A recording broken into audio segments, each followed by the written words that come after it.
the third term. I think I'm not a fool. If I wanted a third term, I know how to go about it. And there's no Nigerian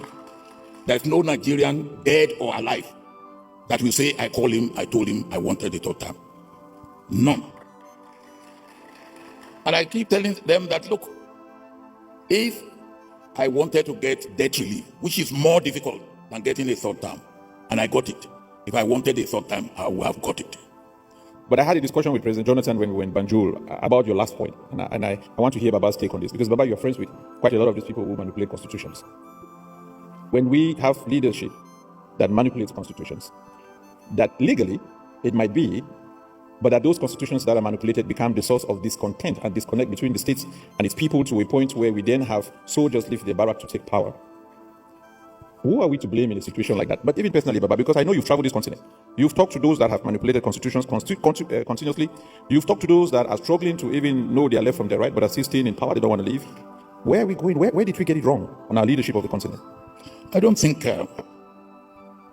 we can blame ourselves as the victim, because we are victim. But I will tell you a true story. As you rightly said, I go to all of them, and there's no head of state or president in Africa that I will hesitate, if I have to see, that I will hesitate to see. But let me give you an example. When President Kagame was trying to have, I think, a third term, anywhere I went in the West, they will point out to me and say, look, this. So I decided to go to President Kagame. And President Kagame gave me the history of his effort to, if you like, mentor a successor. And he gave me the history of two of such mentors that have betrayed him and betrayed the country, and I think have left the country. Then one of them was not too long ago killed in South Africa. He gave me this. And he then said to me, you know the history of genocide in this country, where almost 1 million people were killed, and the world was for 1 month watching. And what I will want is not for us to have that type of situation again. I will, of course, agree with him on that. So I said, okay, thank you. Then I want to know what's going on in the street. So I bought an artificial mustache. And then I went to a local hotel. And then I went into the street and I asked 10 people, and 8 out of 10 said, look, if this man is ruling us the way he's ruling us, if he wants 10 terms, we will give him. Now, if you get that from the people of the country, who am I? And tell me, who am I to say, because it has amended the Constitution, and the Constitution is perfectly amended, and it's going along the amended Constitution. Now, that is one story. Then there's the story of another president, I will not mention him, and you will forgive me, an African president. And we were together. I was president then, and one Haba, who was in the National Assembly, House of Representatives, had decided to impeach me as president. So I was talking with this president, African president, outside Nigeria, and in fact outside Africa. We were in Europe. And he called me and said, hey, my brother, what is this nonsense that you people in Nigeria want to introduce to Africa? Somebody will say he's impeaching the president. I said, yes. I said, our constitution allows that if the president commits any misconduct, they can be impeached. They go back home and amend that constitution. Now, he could go back home and amend his constitution. I cannot, but he didn't understand. Well, that president have been as long as, I don't know. It's still in power. That's another one. So the point really is that it's very difficult to judge. Because one president rightly mentioned to me that, look, Europe was not developed on the basis of changing monarchies.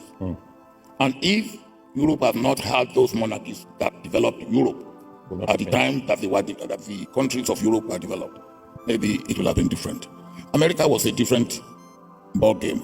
America established itself out of protest against Europe. And even America, until the time of Roosevelt, you could be president for as long. But are you saying that in Africa we don't need it? Just wait. I don't believe that you should be president for life. But I believe that certain fundamentals must be accepted. And it doesn't matter who comes or who goes, those fundamentals must be stuck to. Look, let me take my own country, Nigeria, now for that. It doesn't matter what you say about Nigeria now. The issue of security is fundamental. It doesn't matter what you say about Nigeria now. The issue of peace is fundamental. It doesn't matter what you say about Nigeria today. The issue of unity, of purpose is fundamental. Stability is fundamental. Economy is fundamental. So, for me, it doesn't really matter if those fundamental issues are taken as sacrosanct and they are looked at regularly, persistently, and in the right way. But that isn't that dangerous? Wouldn't that be dangerous that any president or leader can pinpoint something that is so fundamental in the country that determines why they should stay for life? Isn't that a dangerous there's part? Nothing like that. Look, God doesn't create anybody to stay for life in anything. But we have some that are reaching 100 already, still in power.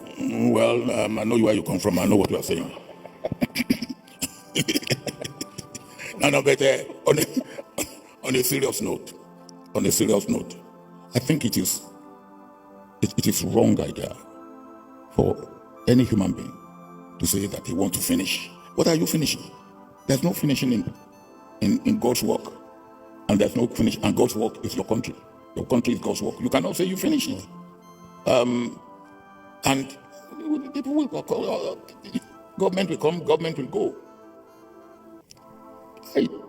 I enjoy the life I'm living now. If I have been there in government, I won't be here with President Jonathan, and I won't have Bishop Kuka around me. He is a bishop, but I will get to heaven before him. Thank you, Baba. Thank you. But maybe we get some questions from the audience. I know you've been listening. Is that I wanted the third term. I think I'm not a fool. If I wanted the third term, I know how to go about it. And there's no Nigerian dead or alive that will say, I told him I wanted the third term. None. And I keep telling them that, look, if I wanted to get debt relief, which is more difficult than getting a third term, and I got it. If I wanted a third time, I would have got it. So, but you are right. If you put it across and then your people agree to it, whichever way, who am I to say you haven't got it right? I know that the best is done when you are young, ideal, and vibrant and dynamic. When you are kuje, then you don't have the best. And but some people believe that unless they are there, nobody else. They will even tell you that they haven't got anybody else. And I believe that is a sin against God. Because if God takes you away, which God can do anytime, then somebody else will come. And that somebody else may do better or may do worse. I don't say it will do better. He may do better, he may do worse. But somebody else will come. Thank you, Baba. Maybe, Charlotte, before I come to you, I'm told that